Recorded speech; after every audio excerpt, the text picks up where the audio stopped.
네, 감사합니다. 할렐루야.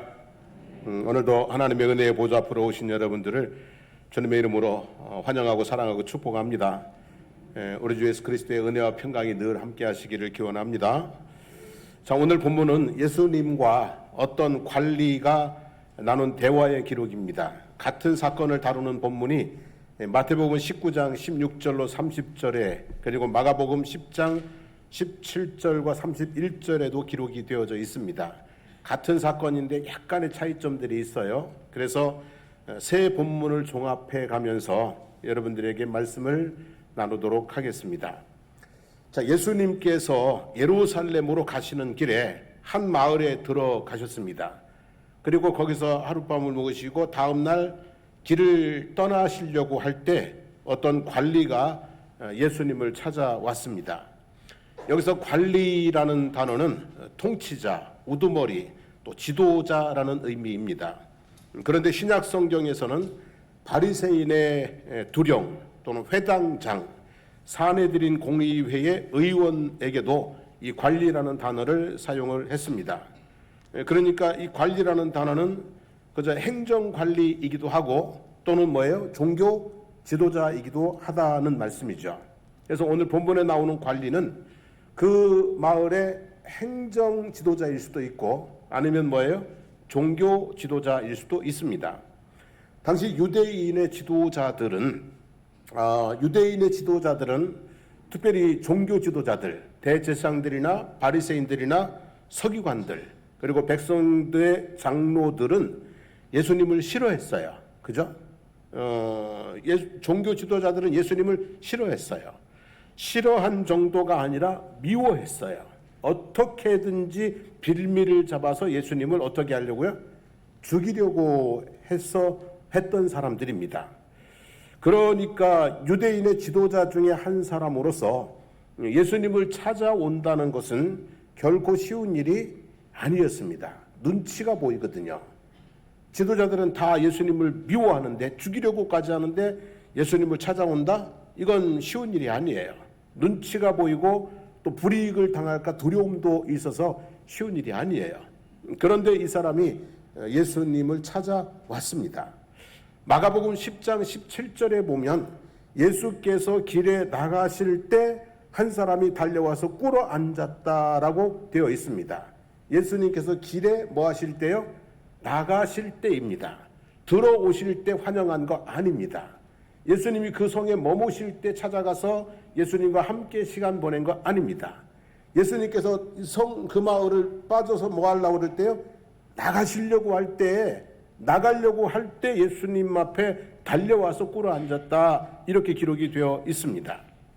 예수께서 길에 나가실 때라는 표현은 그가 얼마나 고민하다가 예수님을 찾아왔는지를 보여주고 있는 표현입니다. 예수님께서 마을에 들어가셨을 때 동네에 난리가 났을 것입니다. 마가복음 2장에 보면 예수께서 가버나움에 들어가셨을 때 많은 사람들이 모여들어서 마침내 문 앞에조차도 들어설 자리가 없어서 중풍병자를 어떻게 했다고 그랬어요? 지붕을 뚫고 내렸다고 했잖아요. 예수님이 마을에 들어가면 아무튼 어느 마을에 들어가든지 이와 비슷한 상황이 벌어졌을 거예요. 아마 그 마을에서도 마찬가지였을 겁니다. 그런데 이 관리는 그 난리가 났는데도 예수님 앞에 가지를 못했습니다. 아마 밤새도록 고민을 했을 것 같아요. 가보고 싶은데 물어볼 것이 있는데 유대인의 관원이기 때문에 예수님 찾아갔다가 불이익을 당하지는 않을까, 갈까 말까, 사람들이 다 잠든 한밤중에 지금이라도 가볼까? 뭐 이런 수도 없이 고민을 하다가 예수님이 성을 빠져나가 길을 걸어가실 때에 뭐 한 거예요? 그때 뛰어나온 거란 말이죠. 그래서 이렇게 관리는 예수님을 만나는 것을 고민을 했는데 포기를 하지는 않았어요. 니고데모처럼 밤중에 몰래 찾아가지도 않았어요. 길을 떠나시려는 예수님 앞으로 달려나갔어요. 그리고 수많은 사람들이 보고 있는데 예수님의 발 앞에 길바닥에 무릎을 꿇었습니다. 여러분, 이 모습이 참 한번 그림을 그려보세요. 예수님이 길을 떠나시려고 하고 수많은 무리들이 그 뒤를 따르고 있고, 그때 이 관리가 뛰어가서 예수님의 발 앞에 흙바닥에 무릎을 꿇었다는 것이죠. 참 좋은 모습입니다. 하나님을 찾아오는 우리의 모습이 이런 모습이기를 바랍니다. 마지못해 와서 그저 우거지상하고 앉아있지 말고, 습관적으로 와서 졸다 가시지 말고 달려와서 무릎 꿇는 모습이기를 바랍니다. 그런 사람들을 하나님께서 기뻐하시고 사랑하시고 더 많은 은혜를 베풀어 주실 줄로 믿습니다. 달려와서 겸손히 무릎 꿇고 은혜를 구하는 신앙인으로 살아갈 수 있기를 축복합니다. 자, 이 사람이 예수님께 달려와서 길바닥에 무릎을 꿇었어요. 그리고 예수님에게 물었어요.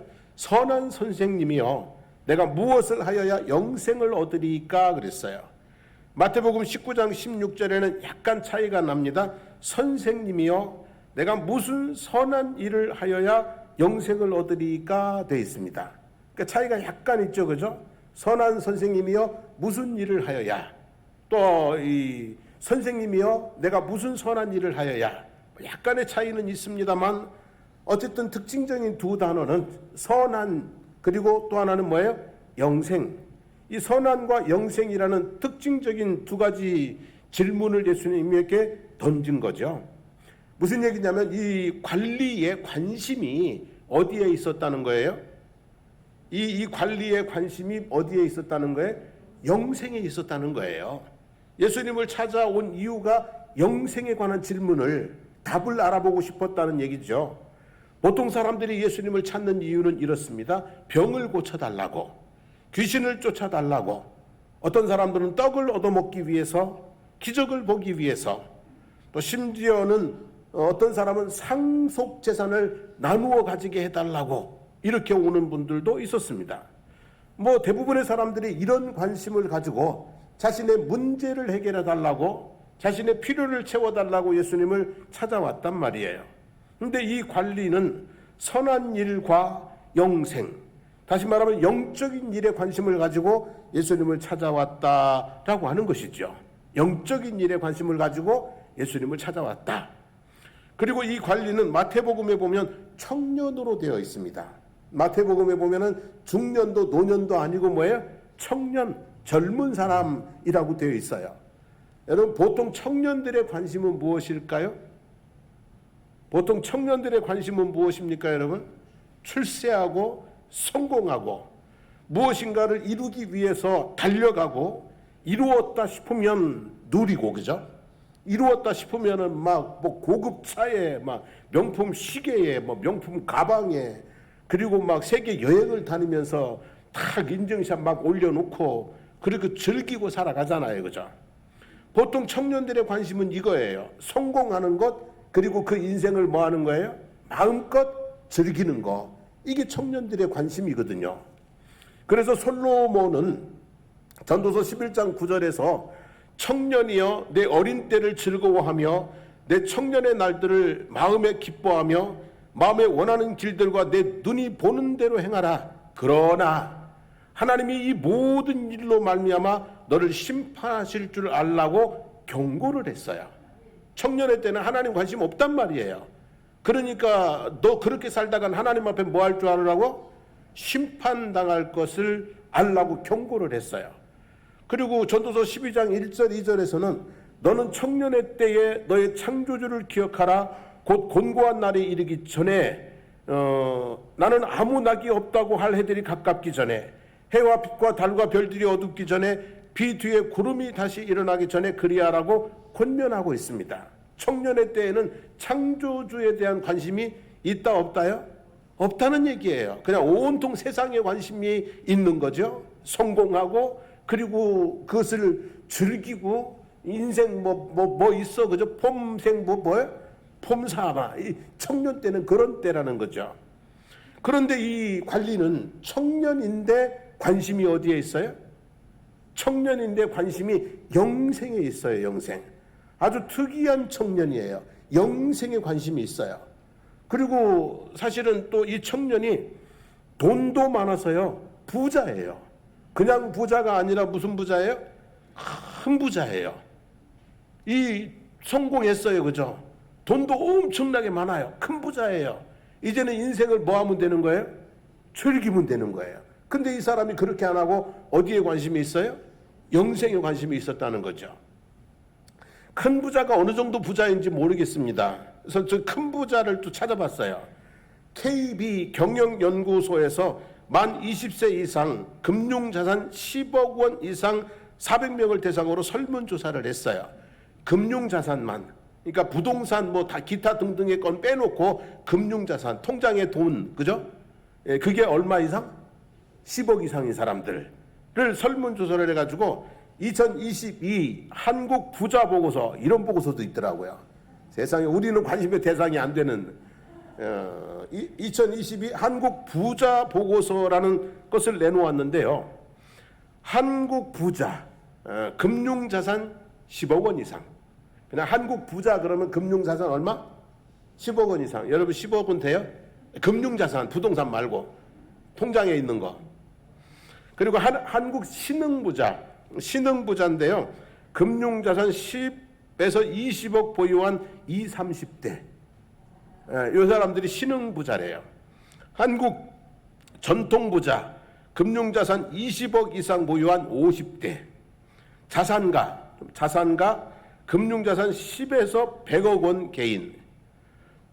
고자산가, 금융자산 100에서 300억 개인. 초자산가, 금융자산 300억 이상 보유한 개인이라고 보고서에 나왔어요. 전체 인구 중에서 한국 부자가 차지하는 비중은 0.82명, 만 명당 82명이고요.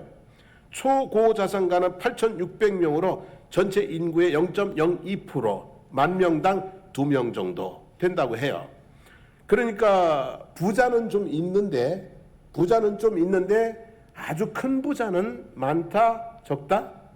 적다. 그런 얘기예요. 지금 부자가 있긴 있어요. 근데 큰 부자는 많지 않다는 거죠. 성경에도요, 부자라는 표현이 여러 번 나와요. 부자라는 표현은 많이 나오는데요. 큰 부자라는 표현은 잘 안 나와요. 큰 부자.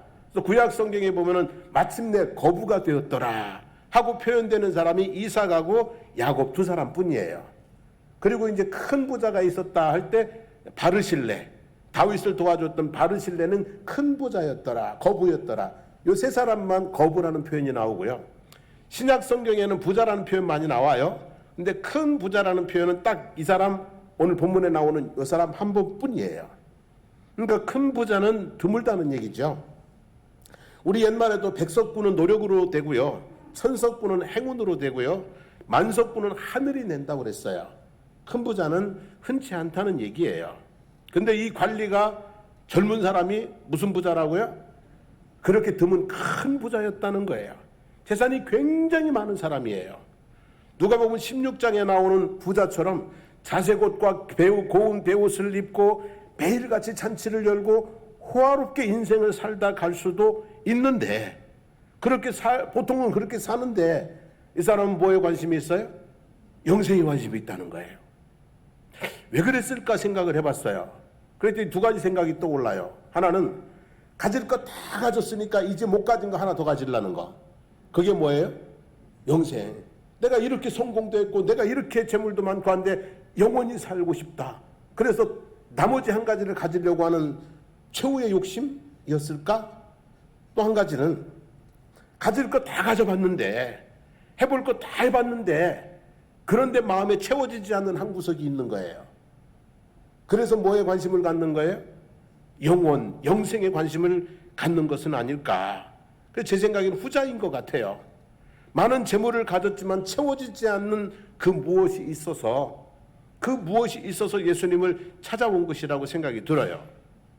얼마 전에 말이죠. 오래되지 않았죠. 얼마 전에 재벌 3세들, 무슨 유업, 재벌 3세들과 그리고 전직 경찰청장 아들들 등 20여 명이 마약류 관리법 위반 혐의로 입건됐어요.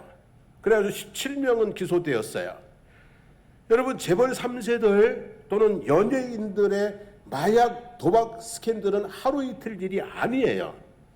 아니, 뭐가 부족하다고? 재벌 3세들이 그저 이 뭐가 부족하다고 그러냐고, 미쳤다고, 정신 나갔다고, 참 팔자 좋아서 저런다고 그러는데요. 여러분, 인기의 정상에 올라도 청중들의 환호로 채워지지 않는 공허함들이 있는 거예요.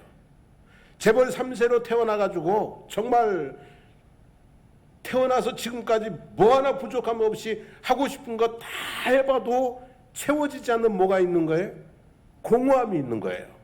그래서 그 공허함을 채우려고 자극적인 쾌락을 쫓다 보니까 어떻게 되는 거예요?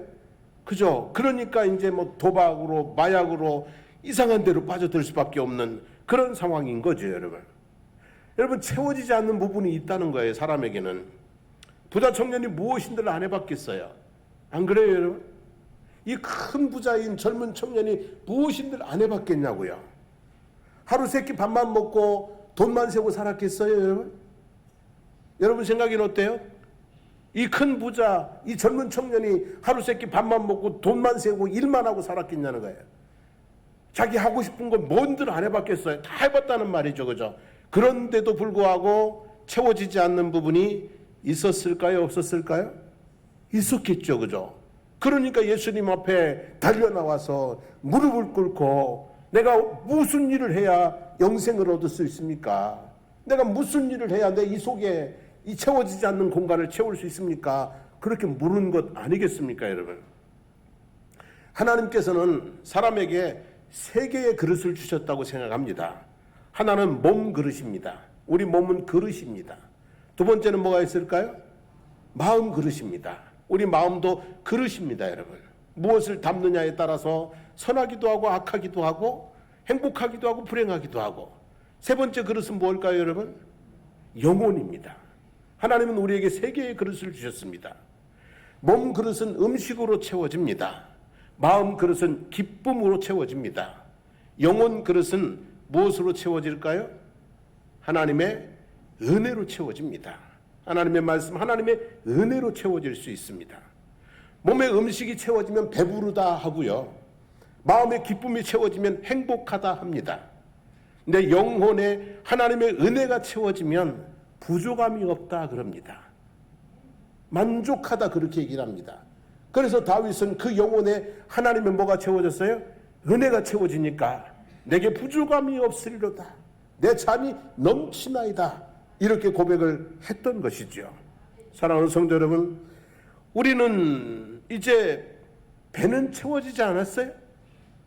물론 그렇지 못한 분들도 있겠습니다만 우리 대부분은 맨날 뭐 하다 그래요? 밥 먹고 나면 뭐 하다 그래요?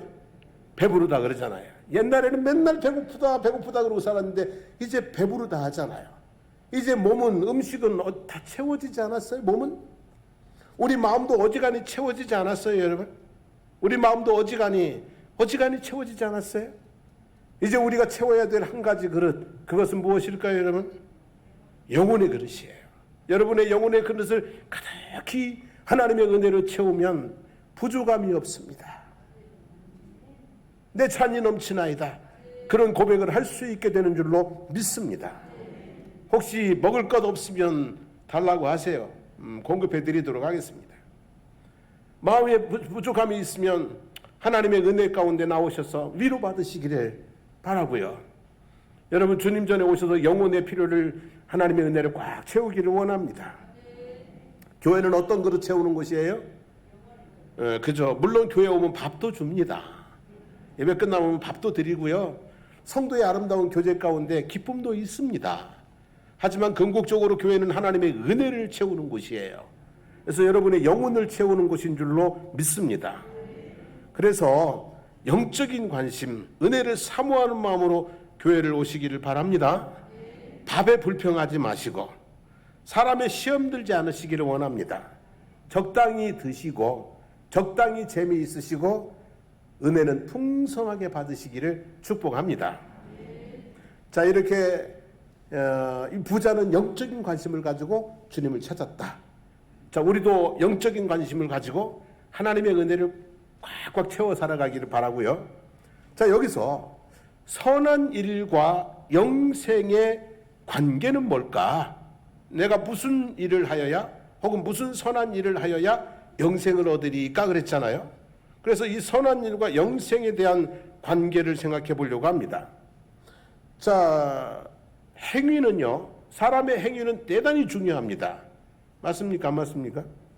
사람의 말과 행동은 대단히 중요합니다. 하지만 행위만으로 영생에 들어갈 수는 없습니다. 내가 아무리 선하게 살아도, 아무리 말을 이쁘게 하고, 아무리 선한 일을 많이 해도 행위만으로 영생에 들어갈 수는 없습니다. 왜냐하면 전도서 7장 20절에 보면 같이 한번 읽어볼까요? 선을 행하고 전혀 죄를 범하지 아니하는 의인은 세상에 없기 때문이다 그랬어요. 그러니까 내가 선을 아무리 많이 행해도 나는 역시 뭐라고 여전히 죄인이라는 거예요. 그래서 선을 아무리 많이 행해도 영생에 들어갈 수 없어요. 그것 가지고는. 예수님은 세상 죄를 지고 가는 하나님의 어린 양이 되셨습니다. 다시 말하면 예수님은 세상의 모든 죄를 다 당신이 어떻게 하셨다고요? 해결하셨다는 거예요. 그래서 예수 그리스도를 믿어야 구원에 이르게 되는 줄로 믿습니다. 행위는, 우리의 행위는 구원을 받기 위한 수단으로서가 아니라 구원받은 자의 응답으로 나타나는 거예요. 내가 구원받기 위해서 죄를 짓지 않고 선을 행하는 게 아니라 구원받았기 때문에 죄를 지을 수가 없는 거예요. 구원받은 사람이기 때문에 악을 행할 수가 없는 거예요. 무엇을 행하는 거예요? 선을 행하게 되는 거예요. 그래서 행위는 구원받은 자로서의 응답으로서의 선을 행하는 것이다는 말씀이죠. 여러분, 믿는 자들의 선한 일은 하나님께 영광이 돼요. 반면에 믿는 자들의 악한 일은 하나님께 뭐가 돼요? 누가 돼요? 우리가 잘못하면은요, 예수 믿는 사람이 왜 그래? 꼭 이렇게 나오거든요. 안 그렇습니까, 여러분? 우리가 옛날 같으면 안 믿을 때는요, 아이고 참 부모가 욕을 먹어요. 안 믿을 때는. 근데 이제 믿고 나니까 누가 욕을 먹어요? 잘못하면 하나님이 욕을 먹어요. 그래서 우리가 이 믿는 자들의 선한 행동은 하나님께 영광이 되고요, 악한 행동은 하나님께 누가 돼요. 그래서 하나님께서 선한 자들에게는 상을 주시고요, 악을 행하는 자들에게는 뭐를 주세요? 벌을 받게 하시는 거예요. 네가 내 이름을 욕되게 했단 말이죠. 그래서 선한 일은 구원의 문제가 아니라 상벌의 문제이다. 자, 구원은, 영생은 믿음으로, 그리고 상은 뭐예요? 선한 일로 받게 되는 것이죠. 자, 에베소서 2장 10절 말씀에 우리는 그가 만드신 바라 그리스도 안에서 선한 일을 위하여 지으심을 받은 자니 그랬어요. 자, 우리가 무슨 일을 위해서 지으심을 받았다? 선한 일을 위해서 지으심을 받았다. 에베소서 4장 28절 도둑질하는 자는 다시 도둑질하지 말고 돌이켜 가난한 자에게 구제할 수 있도록 자기 손으로 수고하여 선한 일을 행하라 그랬어요. 자, 악을 버리고 뭐 하라는 얘기예요? 선을 행하라. 예수 믿었으면, 예수님 믿기 시작했으면 악을 버리고 선을 행하라는 거죠. 로마서 12장 17절 말씀, 아무에게도 악을 악으로 갚지 말고 모든 사람 앞에서 뭐 하라고요? 선한 일을 동호해라. 저 사람이 나한테 악하게 해도 너는 뭐하게 해라? 선하게 하라. 선한 싸움으로 이기라는 말씀이죠. 여러분, 영생을 위해서가 아니라 영생을 얻은 자로서 선한 일에 대한 사명을 감당하며 살아가시게 되기를 바랍니다. 우리 입술에 악이 없고 손과 발에 죄가 없는 삶을 살아야 할 것입니다. 말 한마디라도 악하고 독하고 모질고 차갑게 하지 말고 말 한마디라도 선하게, 약되게, 부드럽게, 따뜻하게 하고 살아갈 수 있기를, 선한 입술로 살아갈 수 있기를 주님의 이름으로 축복합니다. 자, 이제 다음 장면으로 넘어가 보겠습니다. 예수님께서 이제 부자 청년에게 대답을 하셨어요. 물었잖아요, 그죠? 어떻게 영생을 얻을 수 있냐고 물었어요. 그래서 예수님께서 부자 청년에게 말씀을 하셨습니다. 19절 20절입니다. 내가 어찌하여 나를 선하다 일컫느냐? 하나님 한 분 외에는 선한 이가 없느니라. 내가 계명을 안 하니 간음하지 말라, 살인하지 말라, 도둑질하지 말라, 거짓 증언하지 말라, 내 부모를 공경하라 하셨느니라 그랬어요. 그랬더니 부자 청년이 주저없이 대답합니다. 21절이죠. 주님, 선생님, 이런 것들은요, 내가 어려서부터 뭐 했다고요? 다 지켰습니다. 내가 한 번도 사람 죽인 일 없고요, 내가 한 번도 간음한 일 없고요, 이런 거는 어릴 때부터 다 지켰습니다. 그랬어요. 그랬더니 예수님께서 다시 말씀을 하시죠. 22절. 내게 아직도 한 가지 부족한 것이 있으니 딱 뭐예요? 몇 가지 부족한 거? 한 가지 부족한 것. 너 99점이라는 얘기예요. 너 인생 99점으로 잘 살아왔다. 근데 한 가지 100점 되려면 요거 부족한 것이 있으니 내게 있는 것을 다 팔아 가난한 자들에게 나눠주라. 그리하면 하늘에서 내게 보화가 있으리라. 그리고 와서 나를 따르라 그러셨어요. 근데 예수님의 이 말씀 한마디가 이 부자 청년에게 이제 뭐가 된 거예요? 근실거리가 된 거예요. 고민을 해결하려고 왔는데 더 큰 고민이 그냥 확 들어와 버린 거예요. 이 청년이 뭐였다고 그랬어요? 큰 부자였다고 그랬어요. 돈이 엄청나게 많더만, 재물이. 근데 이걸 다 팔아가지고 누구에게? 가난한 자들에게 주고, 너는 빈털터리가 돼서 누구를 따라오라고? 나를 따라오라는 거야. 이 말을 딱 들으니까 이제 이 청년이 충격에 빠져버렸어요. 큰 고민에 빠져버렸어요. 그래서 오늘 부자 청년의 뭐예요? 제목이? 고민입니다. 고민. 심리 법칙 중에 진해의 딜레마라는 법칙이 있어요. 진해의 딜레마. 여러분, 진해가 발이 몇 개인가요? 그냥 많지요, 그죠? 여러분 모릅니다. 진해 종류만 해도 3,000종이 되고요. 종류에 따라서 발이 15쌍에서 170쌍이나 되는 것도 있다고 그래요. 그러니까 모른다고 하는 게 맞아요. 제 생각에는요, 지네들 발이 몇 개인지 모르고 살아갈 것 같아. 그죠? 지네들도 지네들 발이 몇 개인지 모르고 그냥 이렇게 살아가지 발 세어본 적은 없을 것 같아. 그런데 어느 날 지네가 개구리를 만났어요. 근데 개구리가 지네에게 물었어요. 지네야, 너는 발이 참 많구나. 너는 어느 발을 움직이고 그 다음에 어느 발을 움직이니? 하고 물어봤어요. 그랬는데 지네가 그 말을 듣고 나서 어느 발 먼저 움직여야 되지? 생각을 하다가 고민을 하다가 발이 꼬여가지고 또랑에 빠져버렸어요. 그전에는 전혀 아무 문제 없이 이렇게 잘 빠르게 다녔는데 그 말을 듣고 나니까 어느 발부터 움직이지? 어느 발부터 움직여야 되지? 이러다가 또랑에 빠져버렸다고요. 또 이와 비슷한 얘기가 있어요. 어느 꼬마가 부모님과 함께 할아버지 집에 갔어요. 근데 할아버지가 수염이 석자야. 이렇게 수염이 석자나 돼요. 궁금했어요.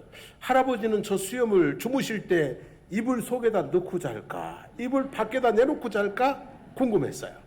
그래서 할아버지한테 물어봤어요. 할아버지, 그 수염을 이불을 덮고 자요? 안 덮고 자요? 하고 물었어요. 그리고 할아버지가 그날 밤 잠을 주무시는데요.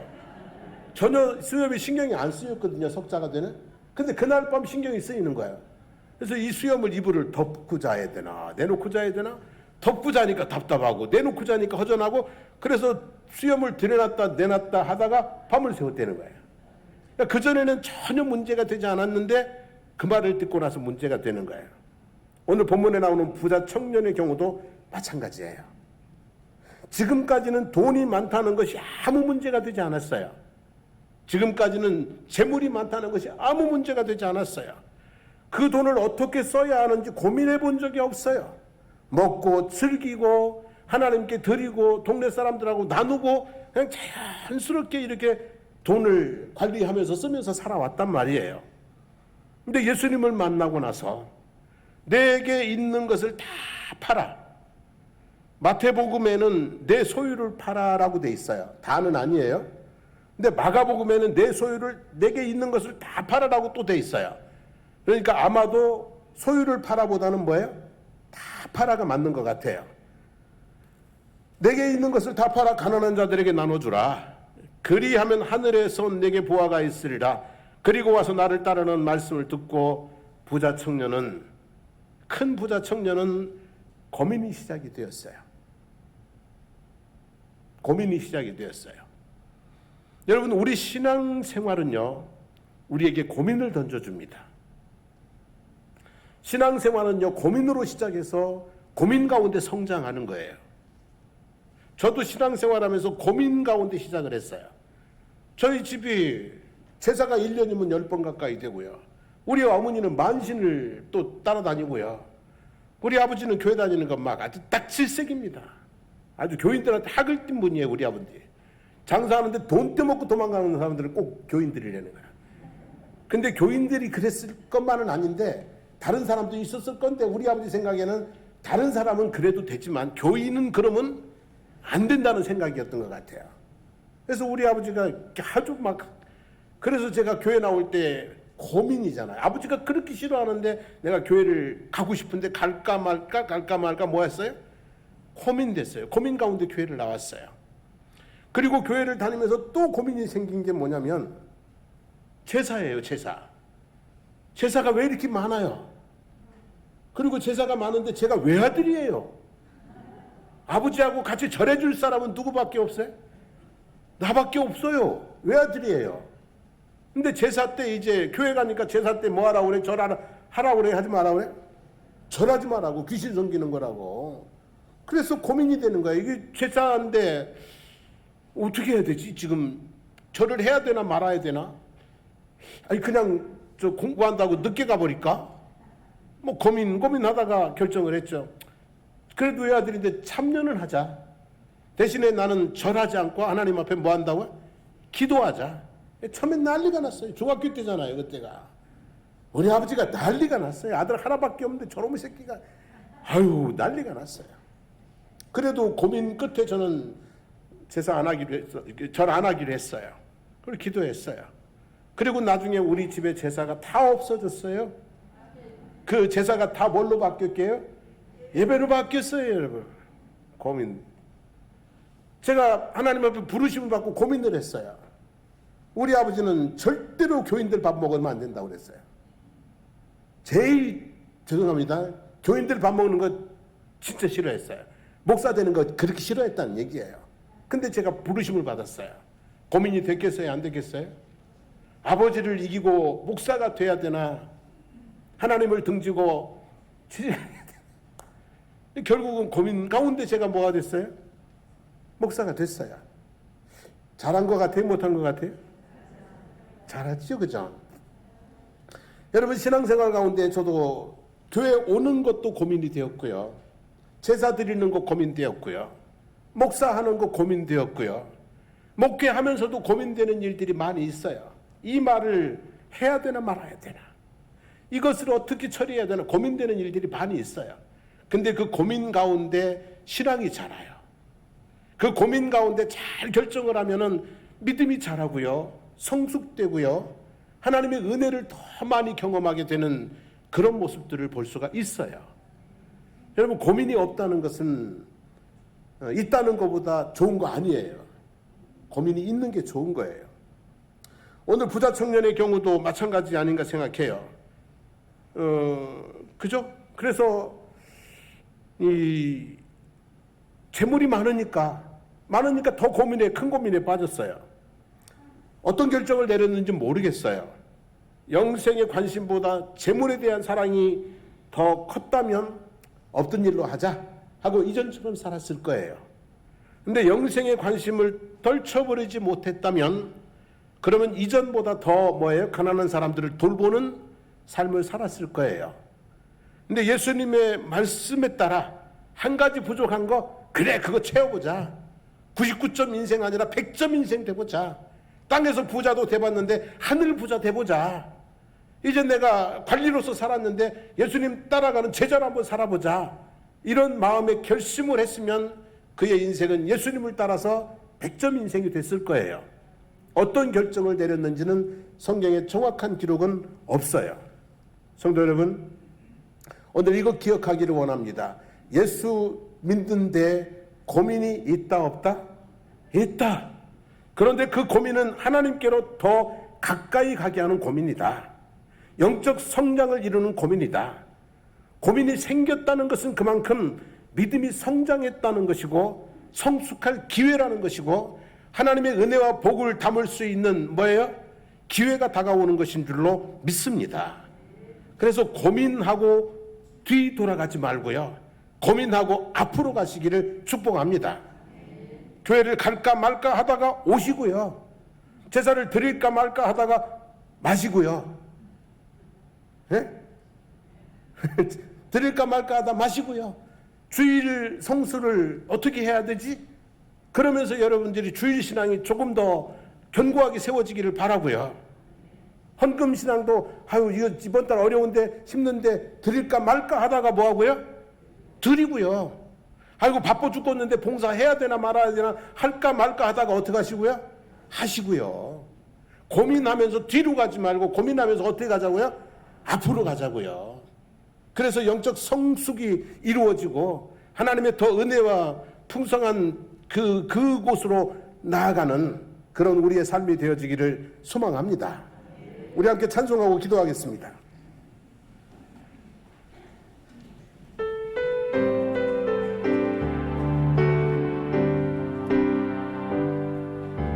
주인 삼은 모든 것 내려놓고 내 주 되신 주 앞에 나가 내가 사랑했던 모든 것 내려놓고 주님만 사랑해. 모든 것 내려놓고 내 주 되신 주 앞에 나가 내가 사랑했던 모든 것 내려놓고 주님만 사랑해. 주 사랑 거친 풍랑에도 깊은 바다처럼 나를 잠잠케 해.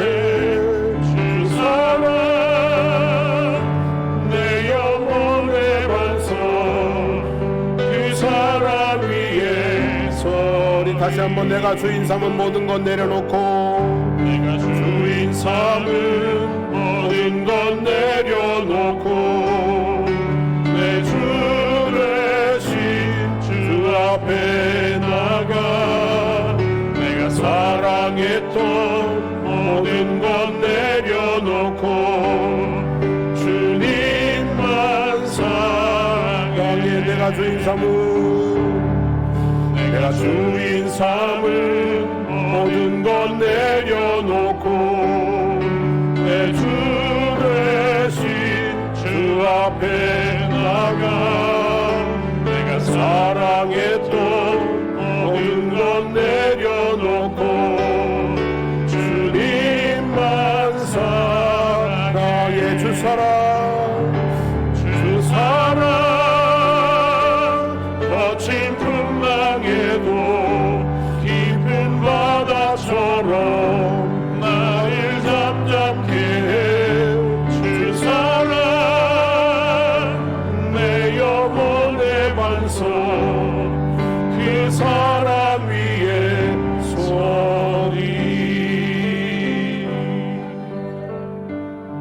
오늘 말씀 생각하며 기도하기를 원합니다. 하나님, 주님 앞에 주일이면 달려와서 무릎 꿇을 수 있는 사모함을 주십시오.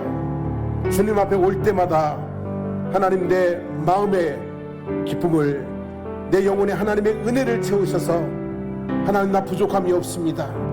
하나님 내 잔이 넘치나요 고백하면서 살아갈 수 있도록 은혜를 채워주시옵소서. 그리고 또 한 가지 하나님 고민 가운데 앞으로 가게 해주십시오. 더 귀한 믿음으로 더 풍성한 은혜의 자리로 영적 진보가 나타날 수 있도록 하나님 그렇게 하나님 앞에 더 가까이 가는 신앙이 될 수 있도록 도와주십시오. 우리 주여 한번 부르고 기도하겠습니다. 주여, 살아계신 하나님 아버지 고맙습니다. 감사합니다. 오늘 하나님 아버지 주의 말씀을 저희들에게 주시니 감사합니다. 하나님 아버지 오늘 말씀 속에서 우리에게 주시는 말씀처럼 하나님 우리가 주님 앞에 아버지 하나님 주일마다 달려와서 무릎 꿇게 하시고 하나님 아버지 정말 아버지 하나님 사모하는 마음으로 와서 하나님 앞에 예배드리게 도와주시옵소서. 우리가 주님 앞에 올 때마다 하나님 아버지 주님은 내 영혼의 그릇을 채워주시옵소서.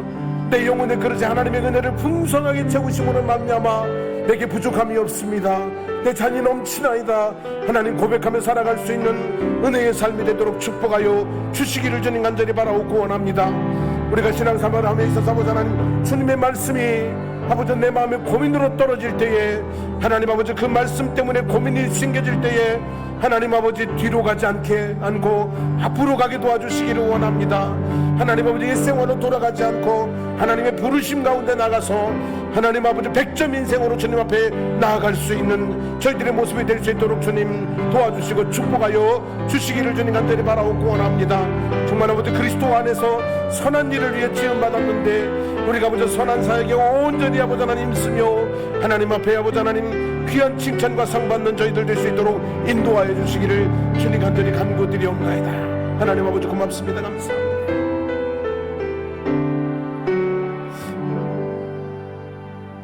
하나님 오늘 주의 말씀을 새겨봅니다.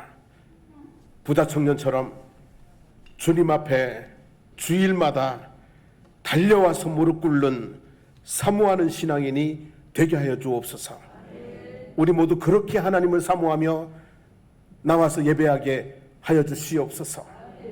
부자 청년이 영생에 관심을 가지고 주님 앞에 온 것처럼 하나님 우리가 영생에 관심이 있게 하시고 주님 앞에 올 때마다 하나님 우리의 영혼의 그릇을 하나님의 은혜로 넘치도록 채워주시옵소서. 그래서 아버지 하나님 내 잔이 넘치나이다 하나님의 은혜에 대한 고백을 하며 살아갈 수 있도록 하여 주시옵소서.